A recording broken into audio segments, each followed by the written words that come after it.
This is Detroit's Morning Answer with John Anthony on FM 92.7 and AM 1400. The Answer.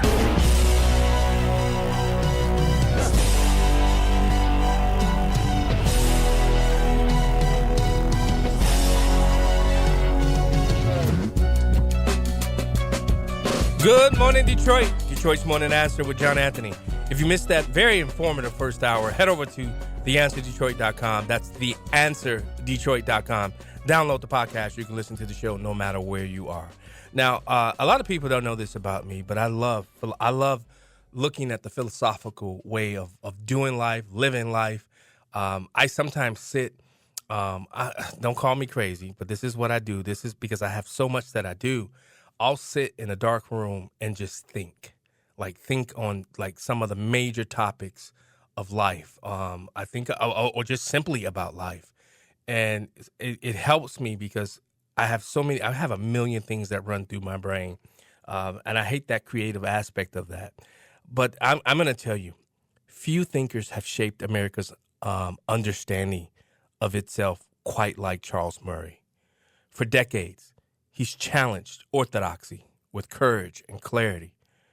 If you've not read any of his books, Losing Ground to the Bell Curve, From Coming Apart to Human Diversity, when you look at his research, it's forced the country to confront uncomfortable realities about class and the human condition. Yet his newest book, Taking Religion Seriously, it feels different. It is not a policy argument. It is an intellectual pilgrimage. A journey from agnosticism toward the honest possibility of faith.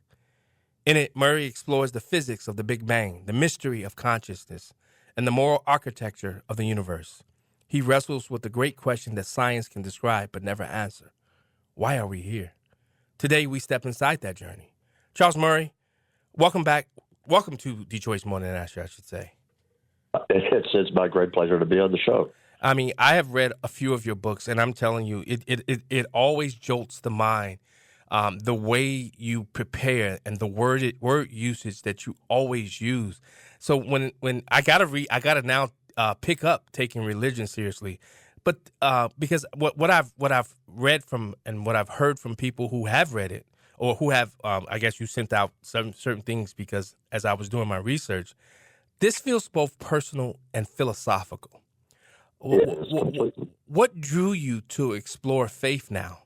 I mean, especially after a lifetime of studying data, policy, and social structure. That's a real simple answer, John. My wife.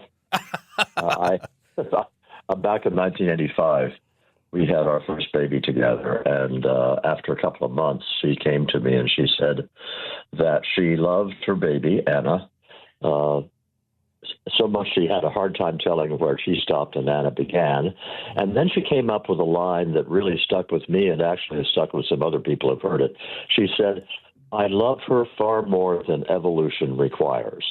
Wow. Because she's, you got to understand, this lady is a Oxford and Yale trained person. She's extraordinarily smart. She knows that evolution requires that women who love their babies are lots more likely to pass on their genes than women who don't love their babies. She gets that. She felt that something bigger was happening, and it was a conduit of a kind of love that she identified with God. Until then, she'd been like me. Religion hadn't been very important to her life at all. We weren't observant. We weren't hostile atheists. Just hadn't been important. Yeah.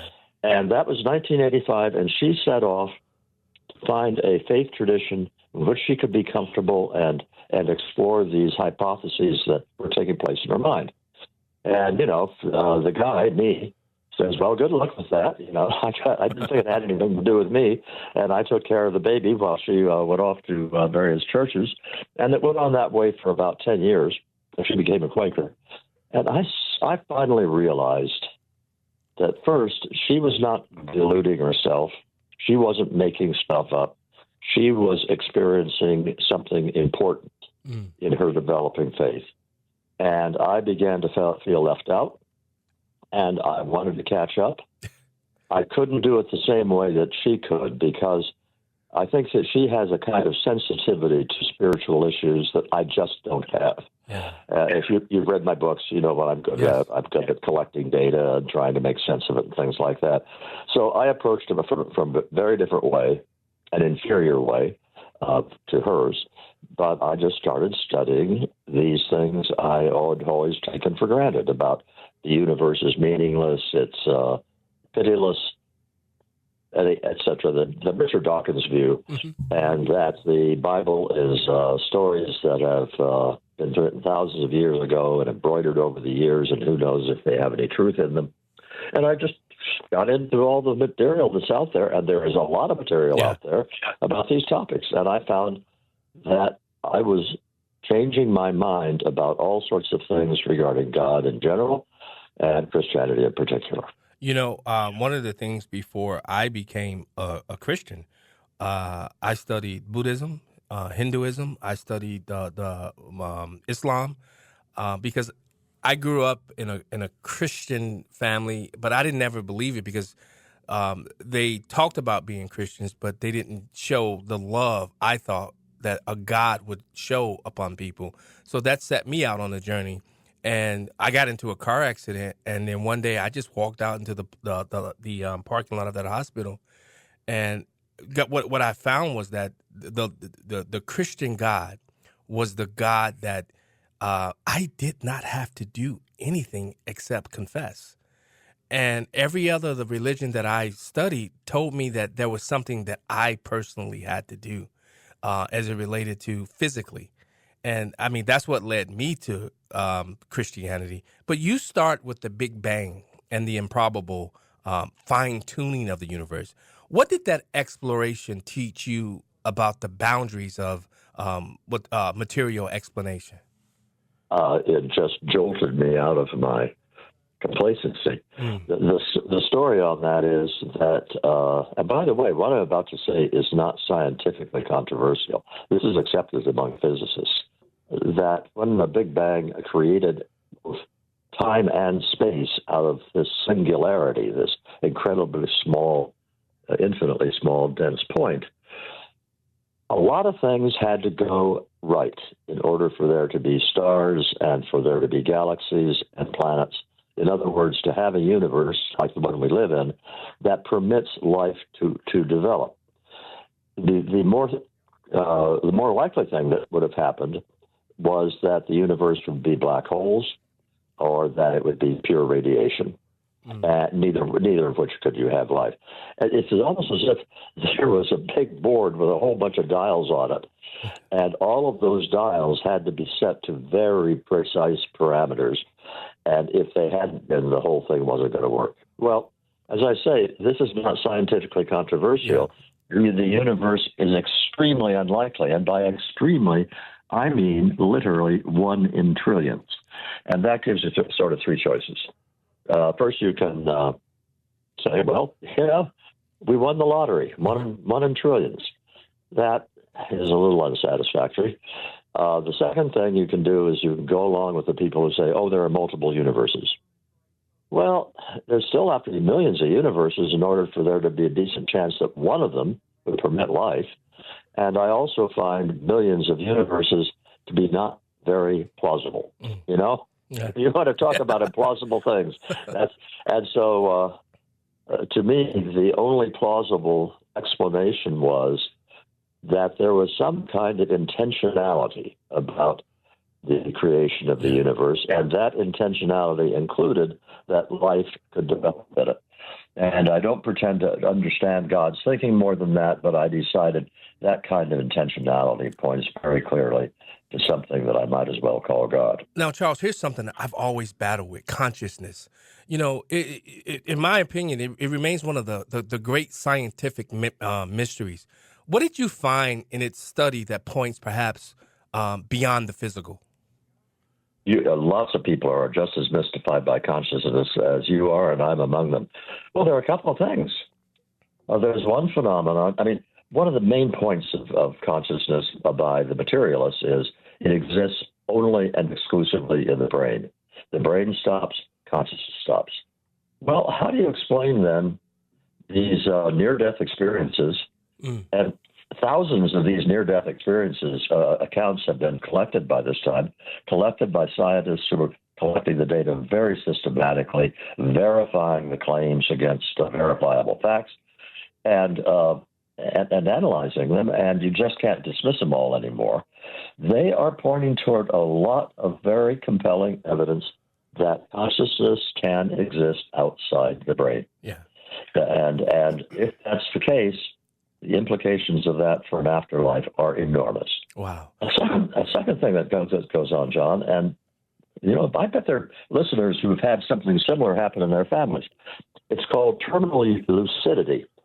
And you have a mother who has had advanced dementia for years. She hasn't recognized her husband or children for years. She hasn't spoken a word. She doesn't look at people.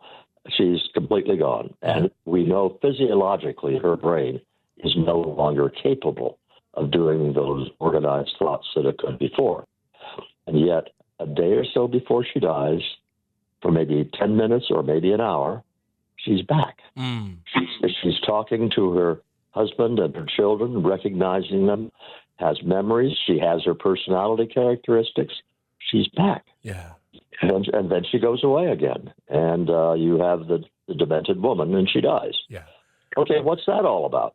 Tell me how that episode can occur unless consciousness is existing independently of brain function. Well, wow.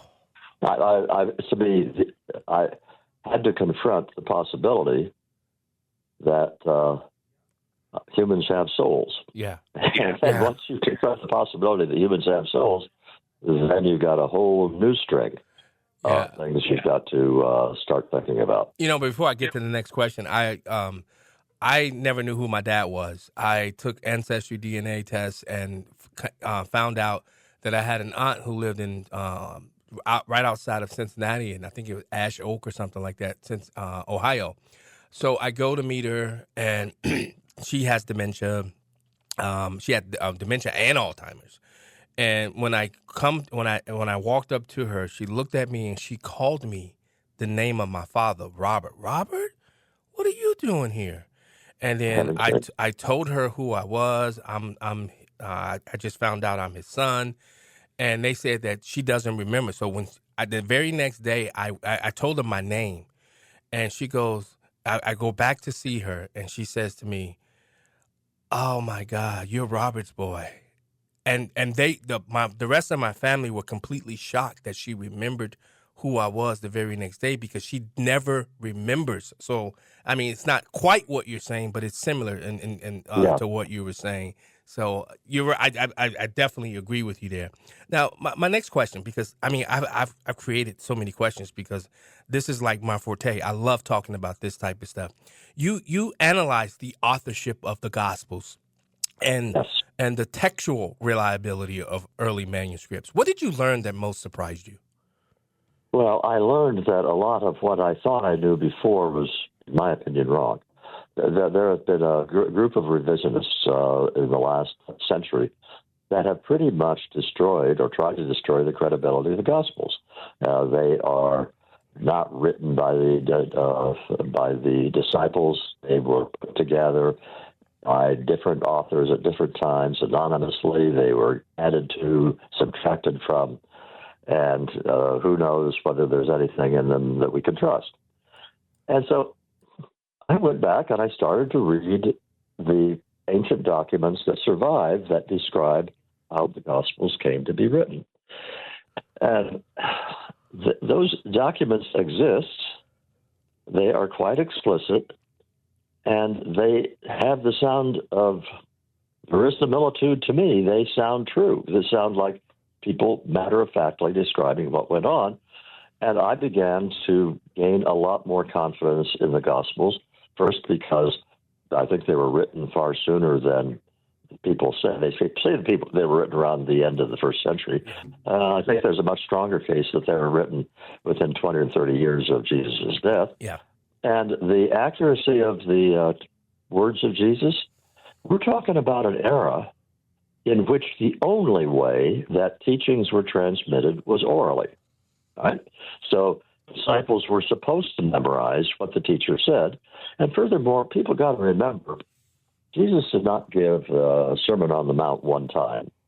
He didn't give the parables one time. He was a preacher. Yeah. He repeated these dozens of times. And the disciples who were with him all that time heard them dozens of times. It is not at all implausible that what we have in their recording of what our teachings are pretty much close to verbatim as to the way that Jesus said them. And by the way, everything I'm saying, John, you must understand, is very controversial. And if we had any revisionist scholars listening to me, they would be tearing their hair in rage and saying, Murray's an amateur. He doesn't know this stuff. He's come in and studies it for a few months and saying we're wrong, and so they're going to be very upset. But see, I disagree. Wait. I disagree because you were on the other side of this argument. You see this from a different perspective than those who have been on this side of the argument for so long, because you come with a mindset that tries to look for the data, the truth, the facts. Whereas a lot of people, they're stuck in so many of their old ways. And we only got like 2 minutes left, but I have to get this question in. Sure. Did the process of weighing historical evidence alter your view of how truth operates, and not just scripture, but in science as well? Wow, that's quite a question for 2 minutes left. Okay, so just a couple of quick observations. Yeah. I think it's very easy for scientists to get tunnel vision. I think it's very easy for them to restrict their inquiries to the things that are accepted as appropriate to scientific study. William James, the brilliant philosopher of the 19th century, called it scientism, and it takes on some of the elements of religion.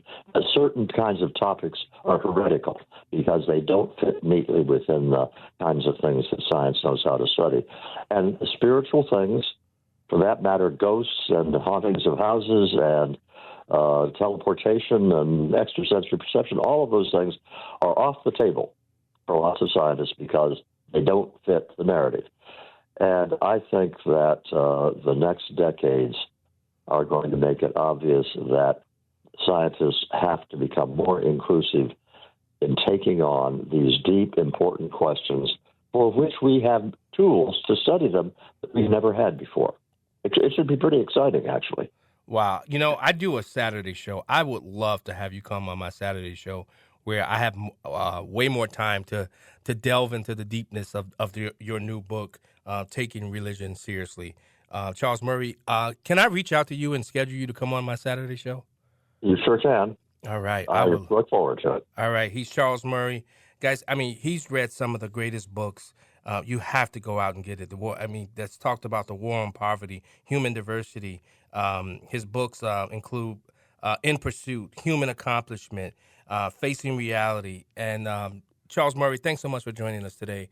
As you can see, I'm like a little school kid, and I had like 50-something questions that I developed to pose to you. So I really do appreciate you coming on. Where can people get your book real quickly? They could get it at Encounter Books or, of course, Amazon. Those are the two easiest places to get it. All right, Charles Murray. Go ahead real quick. The Encounter, I think you get a 25% discounted if you order it from Encounter Books. Oh, that's amazing. Thank you so much for joining us, Charles Murray. I've enjoyed it. Thank you. All right, so have I.